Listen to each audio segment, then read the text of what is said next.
करने वाले हैं प्रत्यावर्ती धारा के वर्ग माध्य मूल मान के लिए सूत्र का निगमन, जो आने वाला है IRMS बराबर I0/√2। सबसे पहली बात तो यही है कि प्रत्यावर्ती धारा का वर्ग माध्य मूल मान कहते किसे हैं, इसका फॉर्मूला क्या है और इसे कहते किसे हैं। तो ये होता है प्रत्यावर्ती धारा का वर्ग माध्य मूल मान IRMS बराबर, नाम अपने आप में खुद ही बता रहा है कि मैं क्या हूँ। S का मतलब है स्क्वायर, स्क्वायर का मतलब वर्ग। M का मतलब है मीन, मीन का मतलब माध्य।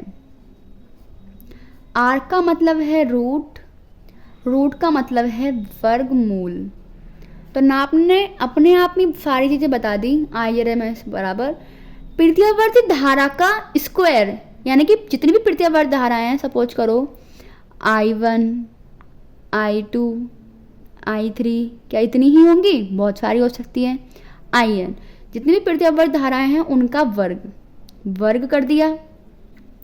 वर्ग को क्या लेना है? मीन लेना है। मीन का मतलब माध्य।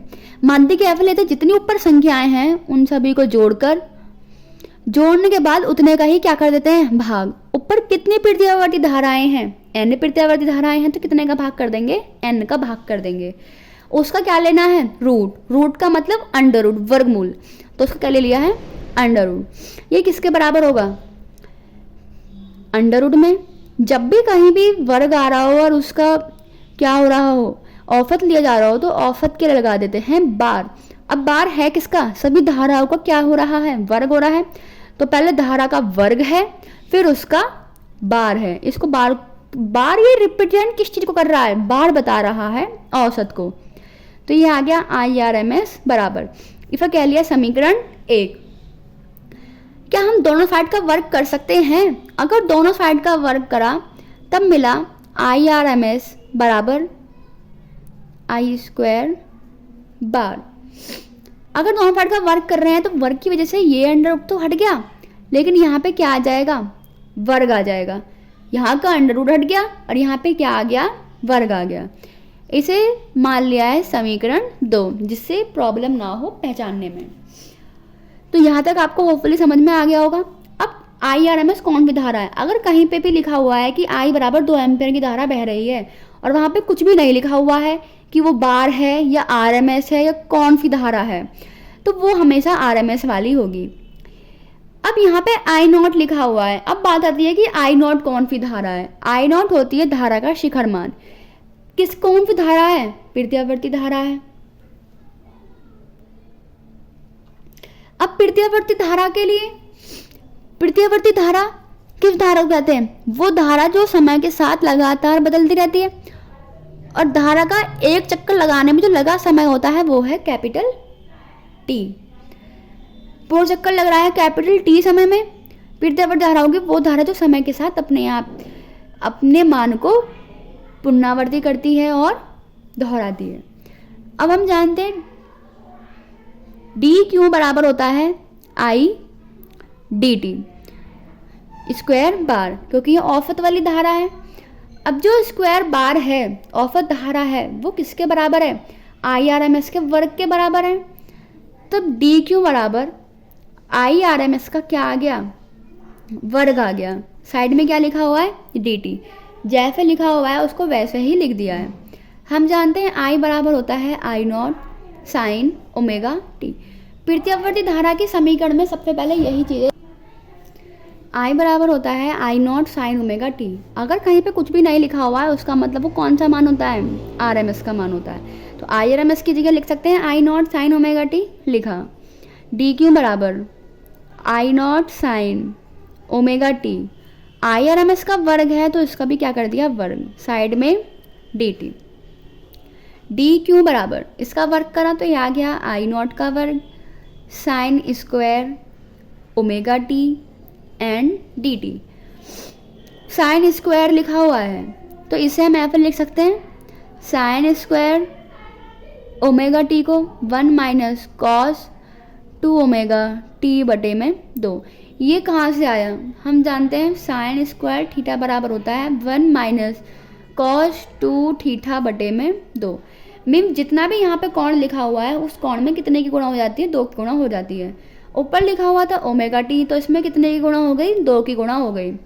तो ये आ गया डी क्यू बराबर आई नॉट का वर्ग sine square omega T D T. Okay, तो इसकी जगह लिख सकते हैं डी क्यू है इधर साइड, आई नॉट का वर्ग साइन स्क्वायर ओमेगा टी की जगह आ गया 1 माइनस कॉस 2 ओमेगा टी बटे 2, साइड में लिखा हुआ है डी टी।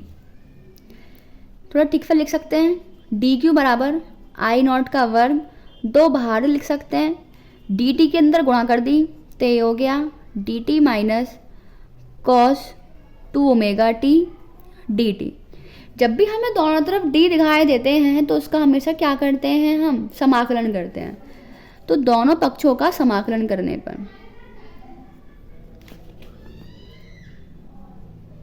दोनों पक्षों का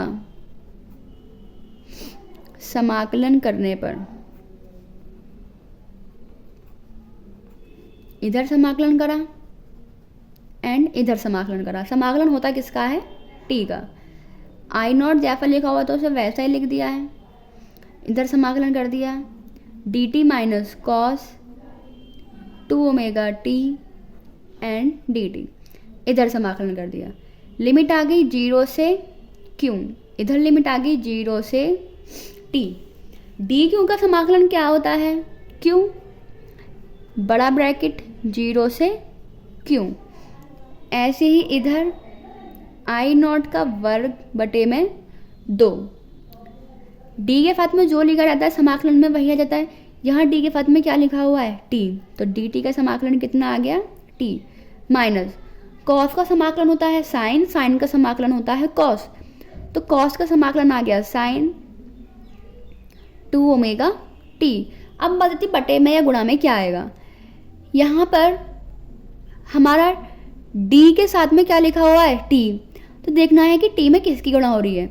यहाँ टी में गुणा हो रही है 2 ओमेगा की, तो समाकलन में जिसकी भी गुणा हो रही होती है वो कहाँ आ जाता है, भाग में आ जाता है। टी में 2 ओमेगा की गुणा हो रही है तो वो 2 ओमेगा कहाँ आ गया, भाग में आ गया। लिमिट कहाँ से कहाँ तक आ गई, 0 से लेकर टी तक। 0 से लेकर टी क्यों आया, क्योंकि एक पूर्ण चक्र की बात हो रही है, एक पूर्ण चक्र में लगाने में समय कितना होता है, टी, 0 से टी। अब इसको सॉल्व करना जानते हैं, पहले ऊपर वाला मान फिर नीचे वाला मान और बीच में माइनस। पहले ऊपर वाला मान रखना है फिर नीचे वाला मान रखना है और बीच में माइनस। तो रखते हैं,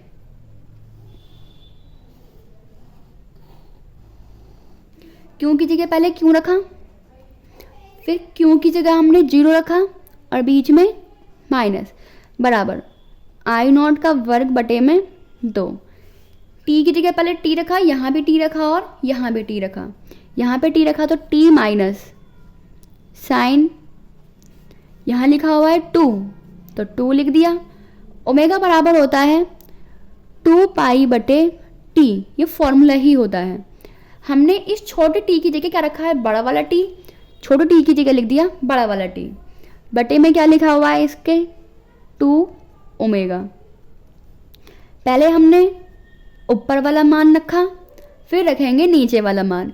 जब इसकी जगह नीचे वाला मान रखेंगे माइनस, पहले 0 रखा, 0 यहाँ भी रखा, टी की जगह 0 रखा तो कितना आ गया 0, फिर टी की जगह यहाँ पर 0 रखा, साइन 0 का मान कितना होता है 0, 0 में 2 ओमेगा का भाग करेंगे तो कितना आएगा 0, तो यहाँ पर 0 रखने पे भी पूरा का पूरा क्या हो गया 0 माइनस 0। इस ब्रैकेट को क्या कर दिया, बंद कर दिया। तब हमें क्या मिला, क्यों बराबर आई नॉट का वर्ग बटे में 2, टी से टी कैंसिल, क्या बचा टी माइनस साइन 2 2 जा 4 पाई बटे में 2 ओमेगा, और यहाँ तो 0 ही बचा, कुछ नहीं बचा। क्यों बराबर क्या होता है आई टी, कौन सी आई ली थी हमने स्टार्टिंग में ही, स्क्वायर बार वाली, तो वही आई आएगी स्क्वायर बार। क्यों बराबर होता है आई टी, अब टी कौन सा आएगा, पूर्ण चक्र के लिए लिया गया समय कौन सा होता है टी, क्यों बराबर आई टी बराबर, यहाँ लिखा हुआ है आई नॉट का स्क्वायर बटे 2, टी माइनस साइन 4 पाई, साइन 4 पाई का मान होता है 0, 0 में 2 ओमेगा का भाग करेंगे तो कितना आएगा 0, टी बचा क्योंकि जीरो बचा यहाँ पे टी में, फिर जीरो जाएंगे तो कितना बचेगा टी, टी से टी खत्म, तो यहाँ बचा आई नॉट का स्क्वायर बराबर आई नॉट का स्क्वायर बटे 2। हम जानते हैं समीकरण 1 से क्या होता है, समीकरण 1 से होता है आई आर एम एस बराबर अंडर रूट में आई स्क्वायर बार। समीकरण 1 दिखाई दे रही है, तो आई स्क्वायर बार का मान रखिए तो आई नॉट का स्क्वायर बटे 2। जब वर्गमूल करेंगे तो हमें मिलेगा आई नॉट बटे अंडर रूट 2। ये सिद्ध हो गया हमारा प्रत्यावर्ती धारा के वर्ग माध्यमूल मान के लिए सूत्र का निगमन। Thanks for watching.